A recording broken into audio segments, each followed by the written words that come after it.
औज़ुबिल्लाहि मिनश्शैतानिर्रजीम बिस्मिल्लाहिर्रहमानिर्रहीम रब्बि इश्रह ली सदरी व यस्सिर ली अमरी वहलुल उक़दतम मिन लिसानी यफ़क़हू क़ौली।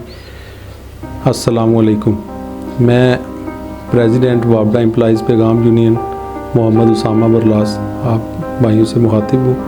आज हमने डॉक्टर ताहिर साहब की निगरानी में डायलिसिस सेंटर मीरपुर का दौरा किया और माशाल्लाह हमने देखा कि सोशल वर्क होता कैसे है और इनसे काफ़ी तजर्बा भी हासिल किया और इनके काम को देखा और हम इनका शुक्रिया भी अदा करेंगे कि उन्होंने हमें मौका दिया और विज़िट करवाया।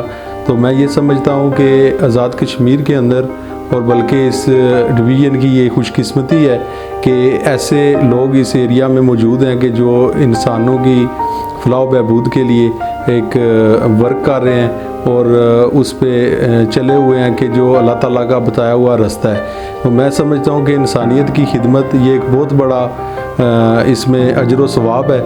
और जैसा कि हम देखते हैं कि आम रोज़मर्रा की ज़िंदगी में हमने कभी भी ये चीज़ सोची नहीं है कि आप यकीन करें कि जो आज का हमने विज़िट किया अपनी पूरी टीम के साथ और डॉक्टर साहब ने माशाल्लाह मुख्तलिफ़ तरीक़ों से इंसानियत की खिदमत को वो परवान चढ़ा रहे हैं। प्लांटेशन का काम है, उसके अलावा इन्होंने हमें पनाहगाह का विज़िट करवाया, अभी रिसेंट बन रही है। ब्लड बैंक में भी हम गए डॉक्टर साहब के साथ। तो हम इससे बहुत हैरान भी हुए कि अल्लाह ताला ने ये अपने एक बंदों को चुना होता है और जिनसे वो इस तरह के सोशल का समाजी फलाह बहबूद का काम करवाती है। तो ये अल्लाह ताला की तरफ से मैं समझता हूँ कि एक बहुत बड़ा अजर भी है और एक ख़ास रहमत है इस डिवीज़न पे कि जिसके अंदर ये इस लाखों रुपए डेली के अखराजात को बर्दाश्त करते हुए और ये इंसानियत की खिदमत के लिए डायलिसिस सेंटर बनाया गया है और ये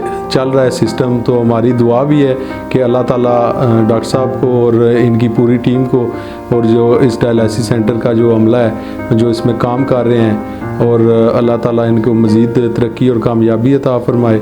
और मैं ये भी कहना चाहूँगा कि अपने एंड पे हम सब को सोचना चाहिए कि खिदमत इंसानियत किस तरह होती है और उसके लिए अगर आपके पास अल्लाह ताला ने आपको अहल बनाया है इस चीज़ का तो आप कोशिश करें कि इस तरह के कामों में वेलफेयर के कामों में बढ़ चढ़ कर हिस्सा लें। बहुत शुक्रिया।